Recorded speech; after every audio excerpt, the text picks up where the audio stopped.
The first movie I remember crying at, what's the one where Macaulay Culkin gets stung by the bees and he dies? That's all I can think of. All I can think of is Richie Rich. No, I wouldn't. Richie Rich is we used to watch. I cried at Richie Rich just because of how much people I know loved this. it. I think it's like Her Best Friend or My Best Friend. South Hill Sports. Welcome back, everyone, to episode 7 of the South Hill Sports Podcast. 7 full weeks, 7 full episodes. That's crazy. 7 winners. 7 winners, I would say. I was just thinking that time flies. Well, our first episode, we recorded it and took a little longer than we thought it was going to take. So this has been a close to 2-month ordeal. Yeah. But we have not retired yet. We're still working on other jobs, which is too bad. I thought we'd be retired by now. Yeah. The big news, we did get 1 stream from Singapore, Asia. So I told my family that this last weekend. I was all excited, and then the first thing they said to me was, "Yeah, it's probably just someone using a VPN." Oh, I was like, "Come on, give me that win." I like to think that someone from Singapore is actually. Shout out to you. They only listened to 1 episode, so. Yeah. Singapore's the bottom of Asia. I think it's as most low as you can go. Yeah, I think so. Someone in Singapore right now, hopefully not a VPN, is watching or listening to this podcast, and we appreciate that. Yeah, we appreciate you. We should say we're not angry with our listeners. We are a tad disappointed. So there's a website called Raphonic, and what they do is they take our podcast listens. I don't know how they do it, but they rank us. And so we start at 235th, I believe. 238. We were 238 in the country for Canadian football podcasts, which is pretty good. Last week we were up to 105 in the nation. 101 actually. We almost cracked top 100. And this week we're back to 138th, I believe. Yeah, 138. Yeah. So we dropped off a little bit, but so we need you guys to pick it up out there. Okay, we're doing what we can. We have some exciting news coming soon. I will give one away right here. We have created some merch. Top of the line brands. Great cotton. Your nips may chafe if you stay in it all day, but that's just part of the ordeal. We will give you a sneak preview of that. We can't do it right now, but what we did do, we custom made design some South Hill Sports t-shirts, and we made 3 of them, and we donated them to the Value Village in Prince Albert, the Value Village in Saskatoon, and one of the Value Villages in Regina. Now, if you frequent Value Village, as does Maguire, Value Village Gold Club member, we challenge you, if you find one of those shirts, we will have you on as a guest on the South Hill Sports Podcast. So that's my challenge to everyone out there. It's kind of it's giving me Willy Wonka-esque vibes here. Yeah, we're just a couple of chocolatiers who are putting our golden tickets in various Value Villages around the great province of Saskatchewan. So maybe you're out there in Singapore sharing a bed with your grandparents, like the kid from Willy Wonka, and you're like, I got to get to Saskatchewan because I got to find a South Hill Sports shirt at a Value Village in Saskatchewan, and you could come on this show. So look, if you're outside the country, if you're outside the continent, you got to make your way to Saskatchewan because the first one that finds these shirts, there's only 3. Oh, there's a Willy Wonka. We call it Willy. That's a really good idea. We call our Willy Wonka competition. Our Willy Wonka Value Village competition. Augustus Gloop. So that's coming to you guys. That's going to be a great shirt too. If you want us to sign it, we can. Honestly, that's going to be worth some money here in a little bit. And big football news. This might get our engagement numbers up with our fans.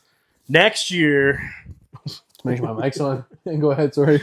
Next year, it was just announced today. This is going to come out at a later date. So it was announced last week that the Grey Cup is coming to Regina. We've won the bid. Yep. So maybe, what do our listeners think? Do you want us to get tickets as soon as we can? Do a nice Boots on the Moon episode. That is a thought process we were having for the Vanier. Yes. Maybe we go out there, see if we can interview any players. I was recently at the Rams Thunderbirds. I did see Blake Nill in person.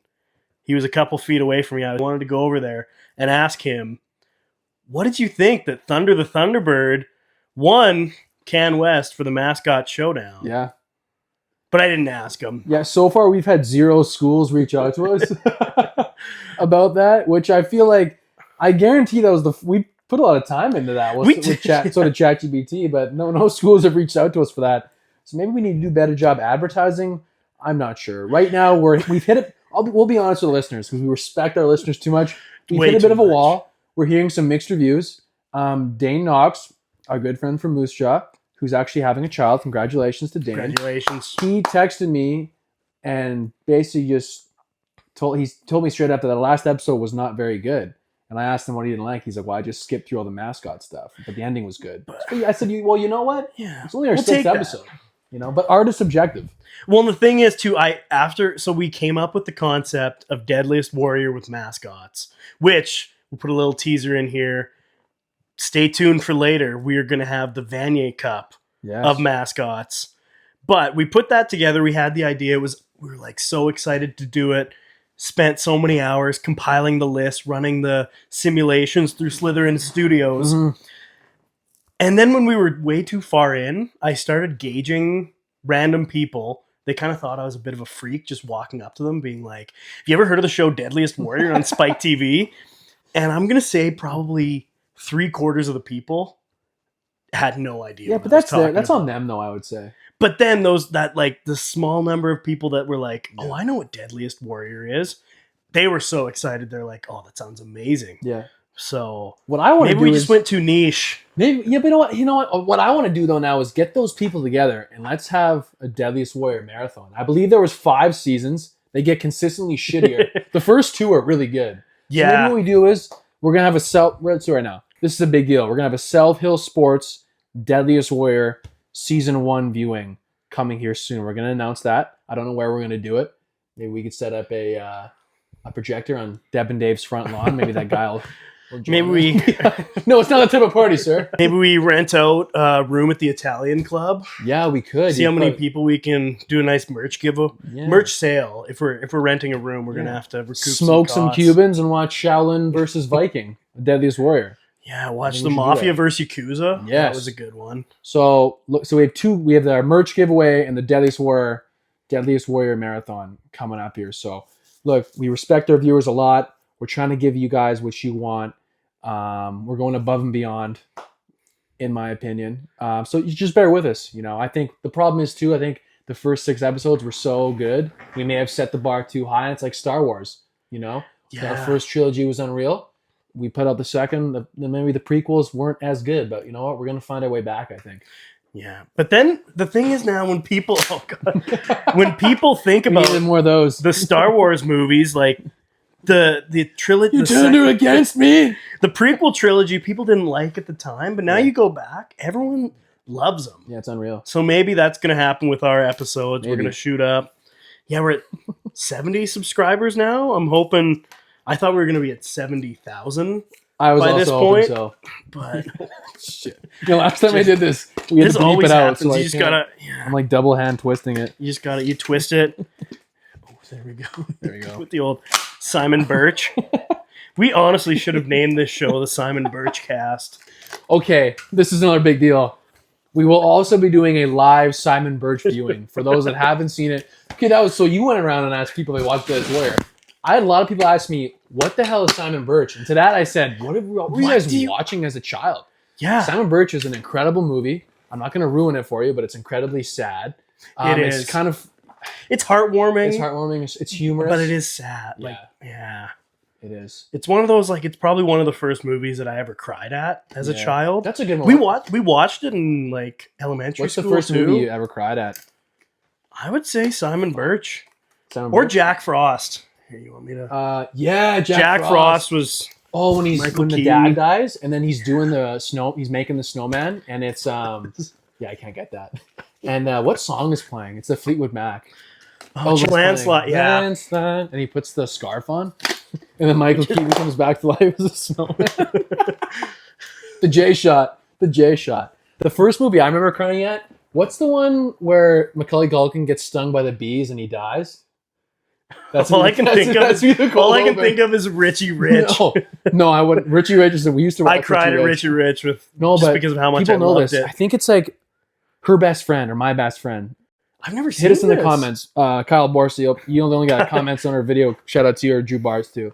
But it's the one where it's like he dies, he gets stung by bees, and there's a funeral for him, and she's like, they have a viewing, and he doesn't have his glasses on, and she's like, he can't see without his glasses. I think it's called Her Best Friend. I cried at that movie.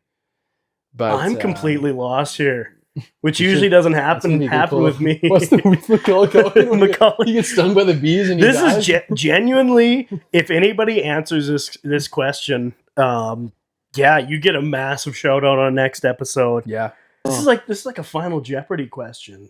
Yeah, I think it's My Best Friend. So anyway, we got some really exciting stuff coming to the viewers out there. Speaking of our viewers, yeah, we do have some shout outs we need to give. Here we go. We wrote it down on our official Norway Inn, the greatest inn. Our sponsor, the Norway Inn, the 7th highest rated motel in Jamestown, North Dakota, which we did stay at. We did. It was a beautiful place. The owners, they when you phone them, we can even, you know what? Let's give them a free shout out. This is an unpaid sponsor. If you're ever going to stay in Jamestown, North Dakota, 701-252-2363. Go stay at the Norway Inn. Give them a call. Tell them, what do they call you? Tom Sawyer. Tom Sawyer. Or no, Sawyer Brown. Yeah. We walk in. When you phone them, you phone that number, you'll get them. They'll say, well, thanks for calling Norway Inn, Norway out. And then when we walked in, the reservation, the lady that was taking the reservation called him Sawyer Brown. Yeah. I forget her name. She's very nice. Oh. She had like 6 cats. Sturk and Loretta. Loretta Lundstad. So so we drove 14 hours to Omaha, Nebraska, and we stayed overnight halfway in between in Jamestown, North Dakota. So we also stole pens and every notepad we could find from there. So they're probably mad at us for that. But yeah, stay there. Anyways, Maguire has we owe these shout outs to our loyal listeners. We do. We said it. We said if you comment either on Instagram, YouTube, send us an email. Actually, the podcast server or whatever that we use, if you go on Apple, you click the link at the beginning, you can send us a message. Really? On that. Oh, cool. Yeah, which is pretty cool. There you go. But let us know what decor we've added. So that and kind of just a couple other things. I know we talked about your what was in your drink cup. What was in my drink cup? So CM Hunt _fish guessed that it was Fruitopia. It was your McDonald's fruit cup. Can you say, was it that Fruitopia? Was Coke Zero. I don't know who that is, but good try. That was a good try. Yeah, you know what? But we'll give you a shout out just for the thought. Cam Ross was our first dislike. The sauce boss. In history, hardest hitting safety in the Moose Jaw League. You, Cam. Great trainer, though. Cam's a great guy. Amazing, yeah. He's getting married. What I'm hearing is this. I don't know if he's ran this by his fiance yet, but I'm hearing that he wants to have the reception, and then right after this, he wants to film a South Hill Sports podcast. A live taping. Yeah. So on his wedding day. Yeah, like, babe, I'm going to be late to the first dance because he wants to do a live taping with us. Cam said that. So his fiance, don't get mad at us. That's what Cam said. So we can make that happen for you, Cam. Yeah. And then Kyle Borsa, he pointed out that the Batman mask, no spoilers for what we've added this week, but maybe something right near that. So make sure you comment. What have we added? And then Chris Stevenson. I'll tell this. A couple of Riffle Royal football coaches there. Go Royals. I'll give him a quick. This was a funny story. So took a trip up to Saskatoon with my mom and stepdad. And so we're driving up there. We stop at Davidson. I'm walking in. And then I just hear a car door open and someone yell, "Oh my God, is that the co-host of South Hill Sports?" And then we stopped, talked to him for a little bit. He's doing well. Riffle, big game. They're going to the city final. Yeah, we are. It'll come out after this. But later, we get back in the car, and my mom goes, "So you're getting pretty famous from this podcast thing, aren't you?" And I had to be like, "No, actually, we coached with him spring league, but I could have lied. Too good of character to do that. I could have lied and said, yeah, it was one of my loyal followers. He got me to sign a couple things, but I should shout out Chris. I should give a whole shout out to the Riffle Royal staff because I know they keep asking me for it. We did just beat Campbell in the semifinal. Great game. Then we're going to play Miller this Friday in Halloween city final. So shout out Kyle Borsa, probably our most loyal listener. He has me every week when it's coming out. Drew Bars as well, Derek Pilon, and Chris Stevenson, and all the boys. Solomon Drager Realty as well, Big Sully. So shout out to the fellas. We'll keep it going here. I think I got. And maybe do I just give a quick Riffle Royal? Oh yeah, there we go. I like that. Just more riffle love here. Yeah. It's just turned into the Xavier Gadden, yes, our quarterback. Just recently, lead league in passing is grade 10. Unreal player. Huge Matt Schaub fan as well. Love the Texans. Loves Matt Schaub. And he recently just won the TSN, I think it was like Play of the Week for high school football. Yeah, Canadian Player of the Week. So that's unreal. We may have him on the show and ask him some heavy hitting questions. And he's a grade 10. He can sling the rock. He can sling the rock. He can sling the rock, man. And his dad, Brian, massive beauty. makes some unreal tomatoes as well. Or grows some unreal tomatoes. Up next, we've had 6 episodes. We have quite a bit of reviews. Make sure you leave us a review. An honest review. Well, maybe not too honest. Yeah. But definitely give us a review, and you could have the chance to have yours read aloud on the podcast, which is what we're going to do in a new segment here. Review Reading South Hill Sports. The title's a work in progress. Let's see, what have we got? So this was review. A 5-star review on October 10th, 2025. I didn't check our reviews till last week. You told me, and this made my week. So to these two guys are two very good friends. N Pelche 14, we know who that is. Who could that? I don't know. I don't know who that could be. That is Pelche. Legendary Balfour Bear quarterback, Rams quarterback, a Hardy Cup winning quarterback for the Toronto Rams, Noah Pelche, all around great guy. So I'll read his review. It says, wow, 5 stars. South Hill Sports is more than a podcast. It's a little slice of heaven. The mix of comedy and valuable teachings is truly, you said artistic? I'm not sure if you meant autistic, but it's truly artistic. This podcast has changed me. Keep it up. Now, Pelche, I got a little bit emotional when I read that one. That means a lot. It really does. So we really appreciate that. You deserve a shout out. The boys just had a tough loss against UBC, but they're going in. I think they play U of M. Yeah, U of M, first round playoffs. This episode will come out the Wednesday after that, so our fingers are crossed. Absolutely. I think you can take down Billy the Bison. So big Pelch, we appreciate that, buddy. You're the man. And we have 10 5-star ratings. Now, 2 of those are us. So, we both did. Yeah. I'm pretty sure my grandma figured out how to leave a rating and gave us a 5-star. Nice. But that's unreal. This next one's a bit of a novella. This is from my boy, amazing. AK, who we played. He was a very good receiver in the CJFL for the Ottawa Sooners. But I met him in France. We played for the Can Iron Masks, the only 2 Canadians on the Can Iron Masks in the French league. We could do a whole, like I said, we could do a whole week on that one. But he left us an incredible review. He told us a story here. Yeah. So buckle in. So here it goes. During film review for my U13 Pee Wee football team, I threw on the pod, and Sawyer and Maguire's breakdown on cooking sausage before the game motivated the kids to get their parents to the tailgate in the parking lot for the pregame. The smell of sausage helped the O-line push through in the fourth, earning us a tough-fought victory. We've been raising money for new jerseys by having a kid stationed at multiple gas stations in the area. Running predatory sales tactics on cans of tire cleaner. My head coach is now giving out homework to the kids, asking them to write down and submit 3 quotes from the pod every practice. That's really good coaching.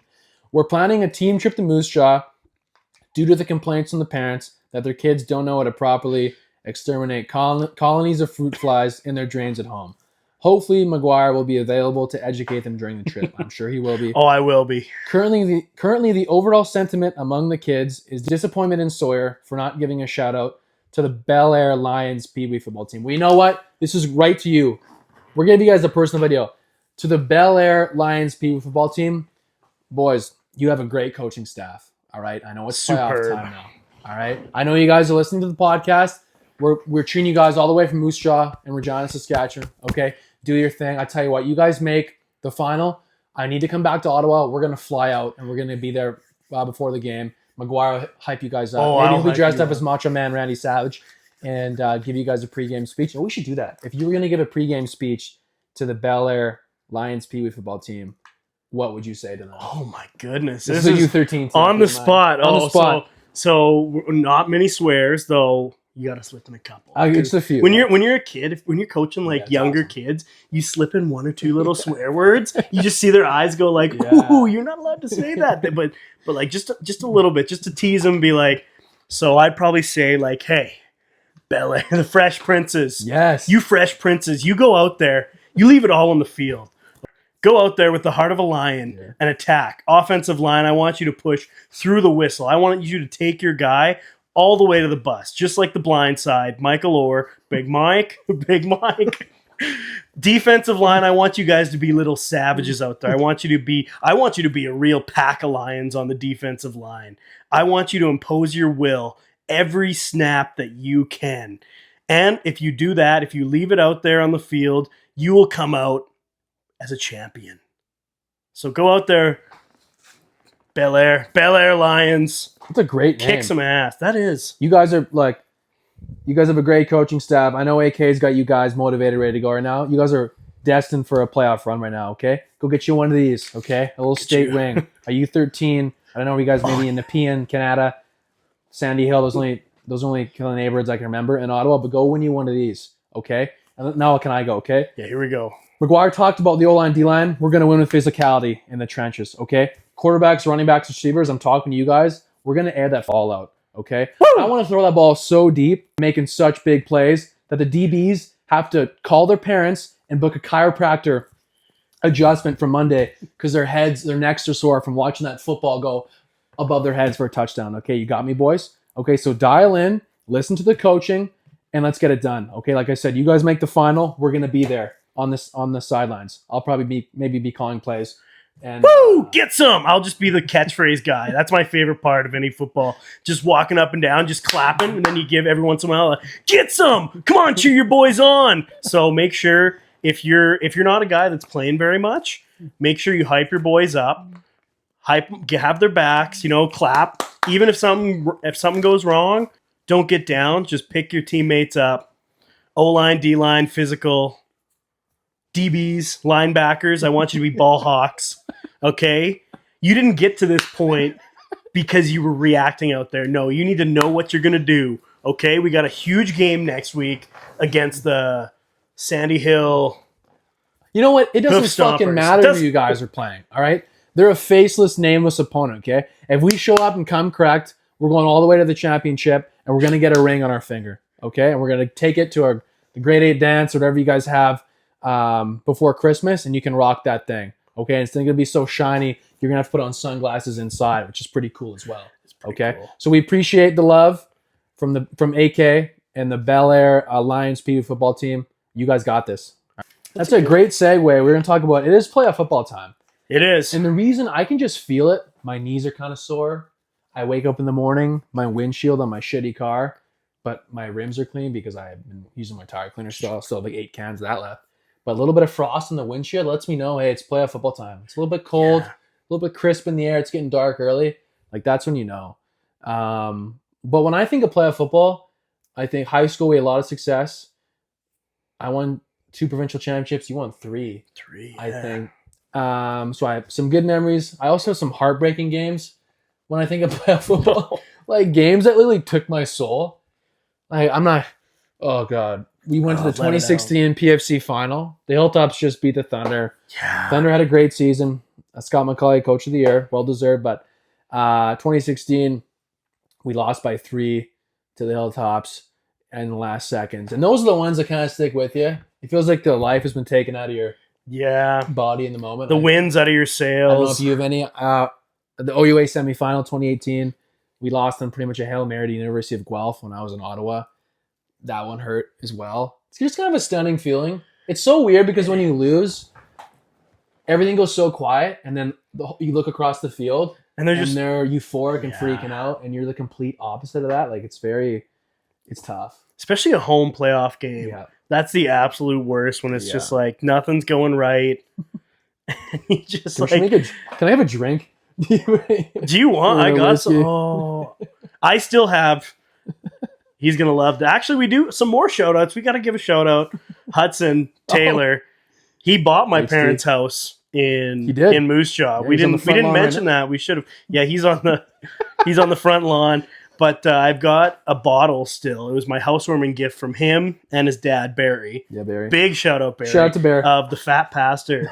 The Fat a bottle Pastor of wine. I've been saving it for a big day because it's our housewarming gift. But Yeah. I want to you want to save that for You do. a big day. Maybe it's not drinking now, talking about our depressing playoff losses. We'll save that for a happier occasion. Playoff football, the games, there's so much at stake. And at the end of the game, either you're going to be on top of the world or it's going to be such a low feeling, especially I feel like in the CJFL or in university football, because you put so much time off season, spring camp, training camp, in season, and then when you lose and you have to restart over, it's tough. Yeah, because then it's as soon as that game's done, you're never with that team again. No. And it's just life goes on. The fifth years are gone. There's always in the off season dudes, either when you're in CJFL, guys will sign with teams, they'll leave, they'll go explore other options. So it's it's done. Mm-hmm. And then you kind of just have those last fleeting moments on the field. God, I'm getting a little emotional. But then it's sad. And it's just done. You get the year-end banquet. Embrace the moment if you're in it right now. Right? If you're in it. I mean, win or lose, let it all hang, put it all out there. Put it all. If you're the Bel Air Lions. Yeah. See, boys like this. Yeah, no, I'm thinking I've had some heartbreaking losses in my day, actually. But that's football. That's life sometimes. That's football. You love football. Football doesn't love you back. It's a great quote. I should get that tattooed on myself. So our last point, I know that was a pretty depressing segment, but we've been setting this up for a while. Our last 2 episodes, we're going to go into the Vanier Cup of mascots. We've got Thunder, the Thunderbird, facing off against Captain X. So we still are dressed up in our costumes in this. We might have shot this last week. If you're listening to it, think nothing of that last point, but it's going to come out the week after Halloween, so it's still kind of festive, but we're also going to try and put together a nice little video to accompany it, which it's going to be pretty good. It's going to change your life. Oh, it will. Coming up right next. Vanier Cup final. We'll go over our 2 competitors. If you haven't watched last week, check that one out. Thunder, the Thunderbird. Review the tail of the tape here. Captain X, super strength, flight, and enhanced durability. Tactical mind and combat experience. He's already beaten all these other competitors. He's powerful, but he's not immortal. Oh, really? Yeah. Does Dave a special, what's his kryptonite? Lobster? No, that'd be bad if you're out in Santa Fe and your kryptonite was Joey's lobster. only fish and chips. Shrimp cocktail sauce. I puked at Joey's Only. I haven't been back. We did Joey's Only in Moose Jaw, and I was 8 years old, and I was there with my sister. So this is an aside. No, that's a good story. I was there with my mom and sister, and it was all you can eat fish and chips, and I was just hammering the chips, but not eating the fish, and I ate all my fries. And my mom's like, eat your fish. I paid for it. I'm like, I'm full. And she's like, eat your fish. I'm like, I'm full. And Renee's like, eat your fish. So I start eating the fish. And I was just too full. I start puking. The restaurant, it's packed. It's all you can eat fish night at Joey's Only. I'm puking everywhere. My mom grabs a cup. And she's catching my puke with her cup. And I can only imagine that was not good for business. So I'd never been back since. And Joey's Only actually closed. It did. Not too long after that. So I may have ruined Joey's Only. Put it out of business. Wait, did you puke at Bonanza at any point too? No, I would never do that. I have too much respect for the salad bar. Sorry. So anyways, everyone's on the edge of their seat. Here we go. Thunder, the Thunderbird, just a quick review. Immense size and wingspan that commands storms. Control over thunder, lightning, and wind. Able to summon devastating weather attacks. Mythical level durability, near invulnerable to almost all physical and elemental attacks. Mm-hmm. Spiritual force, essentially a living avatar of natural storm power. Oh my, it's a god. Yeah, it's basically a god. So we're going superhero versus god. Mm-hmm. Thunder's mythical durability means Captain X's strongest punches or weapons are unlikely to cause lasting damage. Mm. The Thunderbird's storm manipulation give it an overwhelming range advantage, hurling lightning and cyclones from a distance. Captain X's flight and agility allow him to dodge many attacks, but sustained exposure to godlike elemental fury is dangerous, even for him. Elemental fury. Elemental fury. My goodness. ChatGPT was cooking with this one here. Without some clever strategy, Captain X risks being battered down by Thunder's raw power and storm mastery. So, the verdict. This is a near impossible matchup for Captain X to win through strength and durability alone. To succeed, he would need to exploit a weakness or distract Thunder. Some mythical vulnerability or momentary lapse could work to Captain X's advantage. He could use intelligence and tactics to avoid a prolonged exposure to the storm attacks, and possibly employ external aids or technology to level the playing field.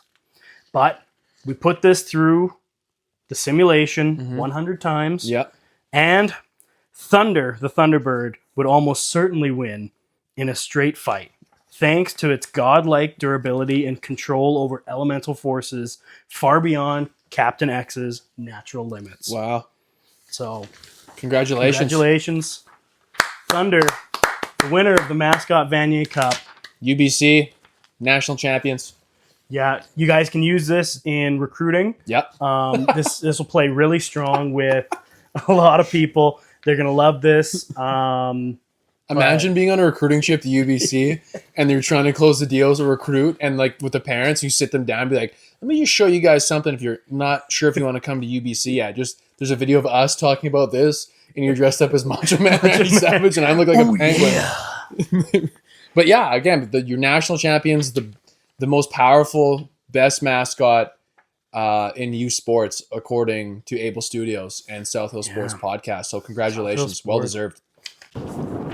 So this is a story on how the fight would break down. It's called The Storm's Dominion. The sky darkened into an angry tapestry of swirling clouds. Come on, this is very serious. The air thick with the scent of ozone and impending fury. At the heart of the tempest hovered Thunder, the mythical Thunderbird, its massive wings stretching wide as thunder echoed like the war cries of ancient gods. Below, Captain X faced the storm with unwavering resolve. Muscles oiled. Oh, no, sorry. Muscles coiled. But maybe he was oiled up. I think he was oiled up, too. Based on the picture from before with his girl and or sister, he probably was oiled up. So let's just, Captain X muscles were coiled up. His eyes burning with determination. He may have pink eyes. Well, his flight was steady. His strength formidable. But today, he was immortal, challenging a force of legend. With a deafening roar that shook the very earth, Thunder unleashed a barrage of lightning and gale-force winds. Captain X dodged with incredible agility, but each strike forced him further back, his enhanced durability straining under the relentless assault. The battlefield became a maelstrom. What does maelstrom mean? The battlefield became a maelstrom. Lightning slicing the air, winds howling like banshees. Captain X lunged forward, striking with all his might, fists glowing with power. His blows thundered against Thunder's chest, but the mythical creature's near invulnerability barely flickered. Thunder's eyes glowed brighter, summoning the full might of the storm. With a powerful flap of its wings, he whipped the winds into a violent tornado, engulfing Captain X. The hero fought to stay aloft, muscles burning, but the storm's grip tightened like a vice. A searing bolt of lightning struck Captain X's shoulder, sending him spiraling downwards. He struggled to regain control, but Thunder descended with an unstoppable force, talons outstretched. Captain X dodged, barely, but exhaustion dulled his reflexes. With a mighty swipe, Thunder's talons caught the hero's arms, pinning him against the rocky ground. Lightning crackled from Thunder's feathers as it prepared the final strike. Gathering every ounce of his strength, Captain X attempted one last desperate blow. But Thunder held firm. With a thunderous cry, the Thunderbird unleashed a devastating blast of pure elemental energy, engulfing Captain X in a blinding light. When the light faded, the storm had calmed. Thunder spread its wings, victorious, while Captain X lay motionless. The limits of his power met and surpassed. Holy shit. Oh my goodness. What an amazing mascot Vanier Cup that we just listened to. That was a great dramatic reading of the story. That was incredible. The story between those two. I wonder if Super Xavia, however you say it, I wonder if she's going to come back for some revenge against Thunder the Thunderbird. But moving on to everyone's favorite segment, what we've been obsessed with this week. So I'll come in hot. I've got a nice little story here. So I've been obsessed with this for a little while now. So, and it involves taking my dog, Ellie. Shout out Ellie for a walk. I can't say that too loud. As soon as you say the walk word, she starts going absolutely ballistic, just circles, spinning. But when I take her for walks, she loves sniffing. I mean, she's a dog. It's kind of in the territory. Hey, so do I. But this is more of a PSA than what I've been obsessed with. But just thinking about it, we'll be walking down the street or through a park, anywhere. And she'll start really following her nose. And I'm like, okay, what is it? Like, go follow. And then she comes up with some sort of food, chicken bone, turkey leg, just all sorts of food. So if you live in northern Regina and you're driving home one day eating a chicken bone, I get it. I used to be like this. And you throw that out onto the street or into a park, don't do it, because then my dog finds it. She picks it up. She starts trying to eat it. We literally, so the day after Thanksgiving, we were going for a walk. We found I looked down. She's got a full turkey leg in her mouth. Someone must have just as they're walking back from the car, just hucked the turkey leg. What I don't understand is who's ripping a turkey leg on their commute home from work. Why are we finding, and this is like at least once, minimum once, probably more times a week. She finds a leg of a chicken bone. Yesterday, we found a full dinner roll. We were walking on the sidewalk, not even anywhere like fancy, just a full dinner roll in her mouth. Red Lobster, you take a bite? Well, I'm not always paying attention to her. We're just walking. Yeah. We're on the sidewalk. And then I just hear her go, and I'm like, what is she choking on? Look down, full dinner roll, gotta rip it out of her mouth. And the chicken bones, it could be dangerous too. Like if she splinters one of those, gets it in the stomach. So PSA, if you're out there anywhere, not even just northern Regina, stop throwing chicken bones out and littering it. We have food and yard waste bins. Put it in there, find a garbage, hold on to it. Have some decorum. Yeah, I don't want your detritus out in the street. No. So that's what I've been obsessed with. I'm sorry I got so heated up there. No, it's good. I think the segment is good because usually it kind of works. And we don't plan this, but one goes negative, one goes positive. I mean, I'd be a little chapped too if I don't like looking at half-eaten chicken bones and stuff like that too. No. So I don't want to see them on the street. That's not where they belong. And if you got chicken bones, take them home. Throw them in a pot of boiling water. Make some broth. Baby, you got yourself a stew. Quit being so wasteful. Yeah. But my thing is, it'd be hard to... I feel like I've never eaten a wing on the road while I'm driving. That'd be kind of tough. But I think you could do it. A turkey leg doesn't make any sense to me. No, you need 2 hands for a turkey leg. So what are you driving with your legs and gnawing on a turkey leg as you drive? Well, It was the day after Thanksgiving, so my thought was, I guess someone must have been done supper walking with a turkey leg, but I've done it. Okay, I will admit this might be an offensive line activity. Let us know at home, but say you're going through KFC, Popeye, any chicken place, you're gonna get something for the road, right? You can add on 2-piece of chicken drumstick from KFC. You take that, you're just driving down the road. You go full Viggo Mortensen and Green Book. You just toss that thing out. Toss it out. That's, I don't know. It's either an offensive lineman thing or an Italian thing. Yeah. But so I've done it before, but just stop doing it, people. Please. I beg you. Don't do it. But we spent too much time talking about poultry bones being thrown on the road. So Sawyer, what have you been obsessed with this week? So I've been obsessed with helping my grandpa figure out how to download apps or do anything on his phone. Yeah. So he's down this weekend because we had a coach in a football game. So him and my grandma came to watch. Shout out to Eugene and Evelyn. So my grandpa is 85, or 86 actually, and he's like fairly technically savvy for a guy that was born at the start of World War II in 1939. But the joy watching his eyes light up when I like adjust the volume on his phone, or turn the brightness up, or download an app. He has Instagram now too, which he loves. He loves it. Go follow at Evelyn Bittner. He has it under my grandma's name for some reason because he thinks he's like being stealthy. Yeah, I think he's in stealth mode, but he get his following up. Please go like and subscribe or like and share. So yeah, I've been helping him download different types of apps, ones that he like definitely probably doesn't need. And he just got Twitter just in case, even though he doesn't have it, because he's like, well, maybe I will need it. And I'm like, well, I don't think you need it. He's like, no, but I want it. So we got that on there. But I think that'd be cool though. Like it's cool. He literally has lived through a world war. And now he's watching Instagram reels with the rest of us. The DuPont method. Yeah, exactly. So been helping him out with that. And basically, it's so awesome seeing your grandparents. Spending any time with your grandparents. It is amazing. Which does lead me this last weekend. I saw my grandma. She said she's been watching my brother and cousins had to help her a bit get it set up on YouTube, but she's been watching her first episode that she watched full out was the one where we talked about the man on my parents' front lawn. And she did say, she was like, I was so impressed between you and Sawyer. You guys taught me so many different ways to say choking the chicken.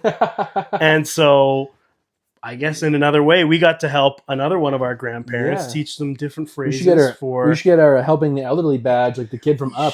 Yeah. My name is Russell. I'm a wilderness explorer. Can I help you cross the street? Can I help you choke the chicken? Well, thank you for listening again. Again, look out. You should be at Valley Village right now, looking for those 3 shirts. And you find those golden tickets. We will see you on South Hill Sports next time. Tuning out from my basement, we got the Willy Wonkas of Southern Saskatchewan. Thank you for listening to South Hill Sports. A reminder that the views on this show are only the opinions of 2 Moose Jaw educated men and should not be taken very seriously at all. Though if you watch the episode, you probably got that.